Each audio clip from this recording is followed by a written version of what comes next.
Assalamualaikum warahmatullahi wabarakatuh. Perkenalkan, nama saya Dewi Oktavia. Saya di sini akan menjelaskan materi dengan judul Fungsi Pokok Administrasi Pendidikan. Apa sih administrasi pendidikan itu? Administrasi pendidikan terdiri dari dua kata, administrasi dan pendidikan. Kata administrasi menurut William Morris yang dikutip dalam buku Administrasi Pendidikan karangan Profesor Dr. Haji Asnawir dari bahasa Latin terdiri dari administrat.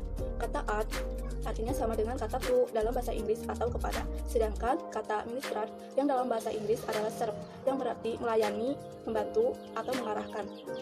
Dengan demikian, dapat dipahami bahwa administrasi adalah kegiatan yang memberikan pelayanan, bantuan, dan pengarahan kepada suatu untuk mencapai sesuatu tujuan. Untuk memahami pengertian administrasi secara lengkap, berikut ini adalah pendapat para ahli yang mengemukakan pengertian administrasi. Satu, menurut Soe Haritrisna, dalam segi-segi administrasi mengatakan, administrasi adalah keseluruhan proses penyelenggaraan dalam usaha kerjasama dua orang atau lebih dengan secara rasional untuk mencapai tujuan yang telah ditetapkan sebelumnya secara efisien. Dua, menurut Sondang P. Siagian mengatakan administrasi adalah keseluruhan proses pelaksanaan daripada keputusan yang telah diambil dan pelaksanaan itu pada umumnya dilakukan oleh dua orang manusia atau lebih untuk mencapai tujuan yang telah ditentukan. Tiga, menurut Lianggi mengatakan bahwa administrasi adalah segenap rangkaian kegiatan penataan terhadap pekerjaan pokok yang dilaksanakan oleh sekelompok orang dalam bekerja sama untuk mencapai tujuan tertentu. Dari beberapa pengertian yang telah dikemukakan oleh para ahli, maka dapat dipahami bahwa administrasi adalah semua kegiatan yang dilakukan secara bersama-sama untuk mencapai tujuan yang telah ditetapkan. Adapun fungsi-fungsi pokok administrasi pendidikan. 1. Fungsi perencanaan atau planning. Perencanaan adalah dasar bagi tindakan administrasi yang berhasil. Rencana adalah proses yang diikuti oleh seseorang, manajer atau pemimpin dalam memikirkan secara tuntas lebih dahulu apa yang akan dicapainya dan bagaimana dia mencapainya. Perencanaan merupakan tindakan memilih dan menetapkan segala program dan sumber daya yang dimiliki oleh suatu organisasi untuk mencapai tujuan secara optimal. Dalam perencanaan meliputi beberapa tahap. A. Perumusan tujuan, yang mana perencanaan harus merumuskan tujuan yang hendak ingin dicapai. B. Perumusan kebijakan, yaitu perumusan cara dan koordinasi kegiatannya. C. Perumusan prosedur, yakni menentukan peraturan. D. Perencanaan skala kemajuan, merumuskan standar hasil yang akan dicapai. E. Perencanaan bersifat totalitas, dengan melibatkan seluruh komponen internal, organisasi, dan lingkungan eksternalnya.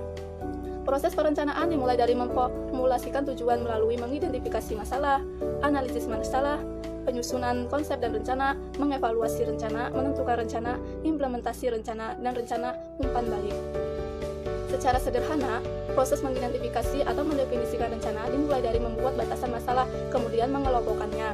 Membuat batasan masalah berarti memilih masalah yang sesuai dengan apa yang ingin dicapai dalam tujuan dan urgen untuk diselesaikan.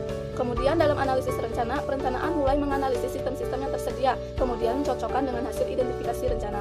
Sistem-sistem tersebut berupa sistem aktivitas pendidikan, misalnya perencanaan kurikulum, program pembelajaran, pengembangan guru, dan lain sebagainya. Komunikasi, misalnya telepon, televisi, internet, dan sistem fasilitas, misalnya kelas, media pembelajaran, buku penunjang, dan sebagainya. Setelah menganalisis rencana, tahap selanjutnya adalah mulai menyusun konsep-konsep rencana. Konsep-konsep kegiatan yang mengarah pada sasaran yang ingin dicapai. Konsep rencana ini masih sebatas desain yang nantinya akan dievaluasi pada tahap berikutnya. Hasil evaluasi inilah yang kemudian ditetapkan menjadi rumusan-rumusan masalah perencanaan dan mengimplementasikan ke dalam pengaturan unit-unit operasional perencanaannya.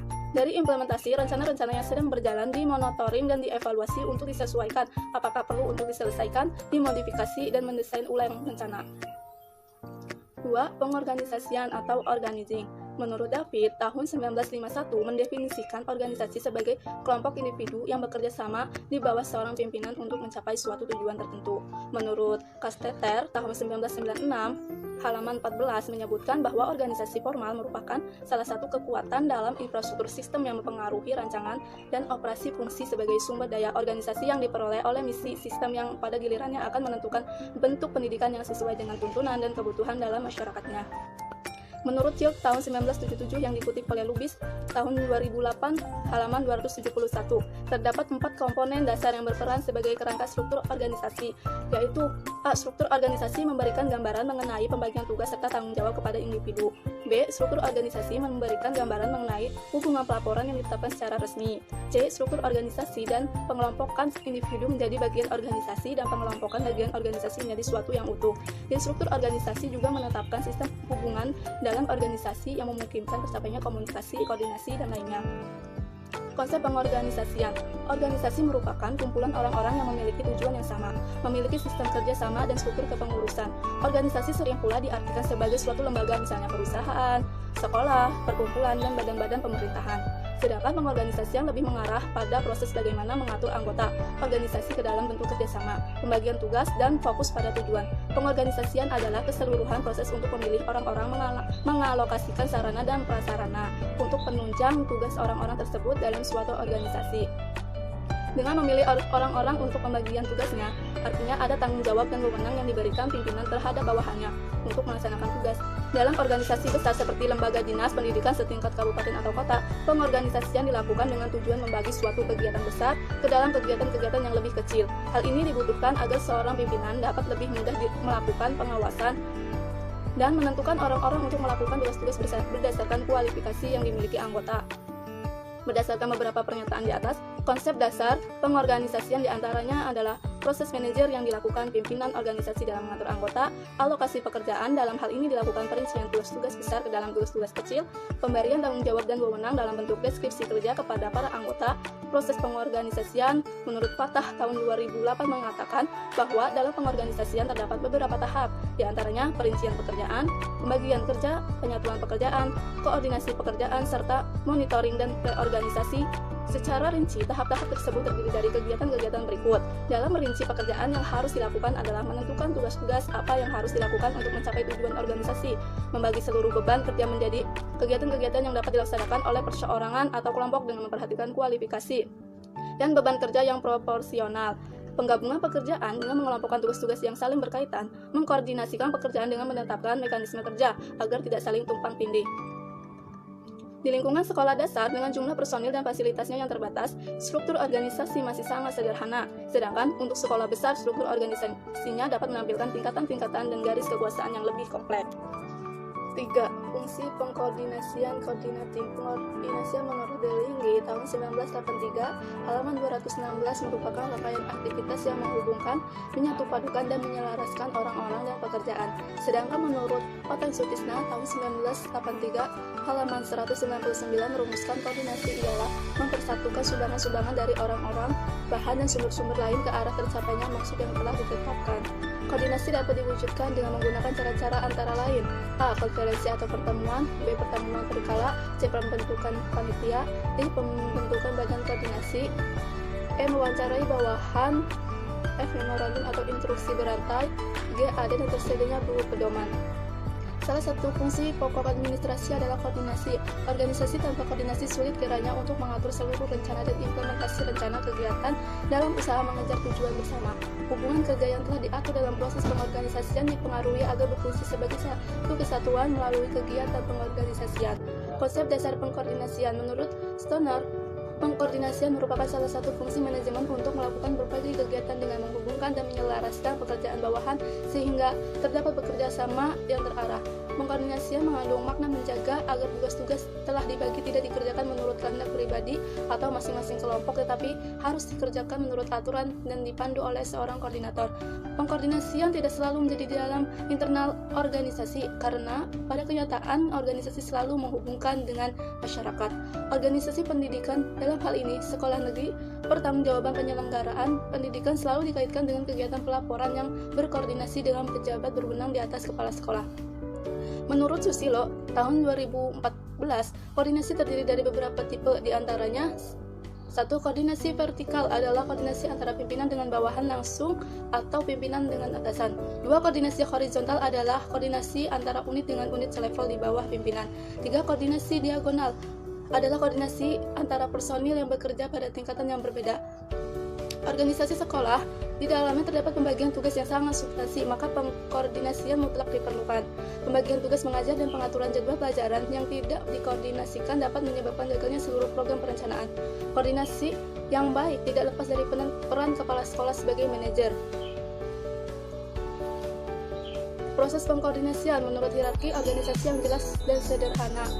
Menyusun hierarki organisasi sebetulnya sudah dilakukan pada tahap pengorganisasian. Pada tahap ini perlu adanya penyederhanaan dan pembagian kerja setiap unit yang lebih spesifik agar masing-masing personil mengerti betul dengan apa, siapa, dan harus berkoordinir 1. Menentukan kebijakan dan deskripsi unit kerja yang jelas. Beberapa kebijakan perlu disampaikan dalam deskripsi kerja untuk meminimalisir tumpang tindih pekerjaan dan efektif koordinasi. Suatu contoh kebijakan yang mengatur personil. Ketika personil ingin berkoordinasi dengan lingkungan eksternal organisasi, maka perlu diketahui pimpinan terlebih dahulu.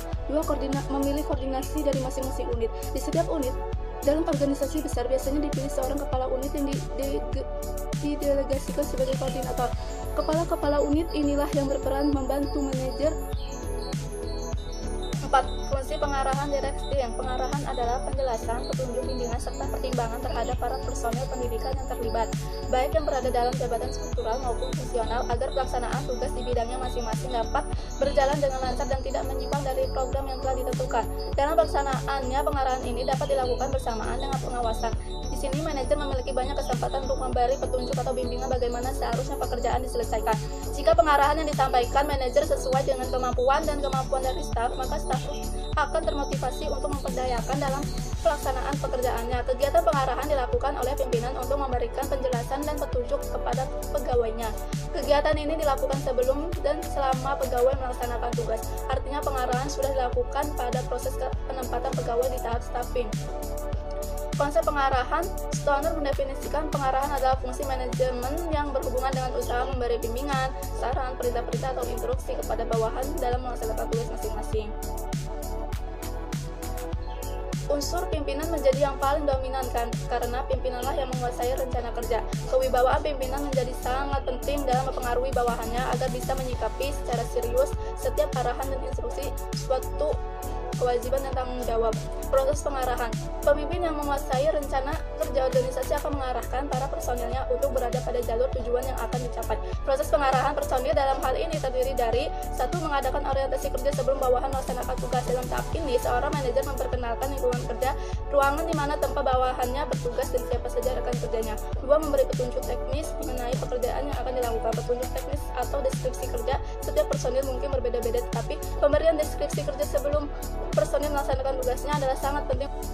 5. Fungsi pengawasan atau kontrol. Pengertian pengawasan yang lebih sederhana dikemukakan oleh Johan, yaitu sebagai fungsi sistem yang melakukan penyesuaian terhadap rencana, mengusahakan agar penyimpangan tujuan sistem hanya dalam batas-batasan yang dapat ditoleransi.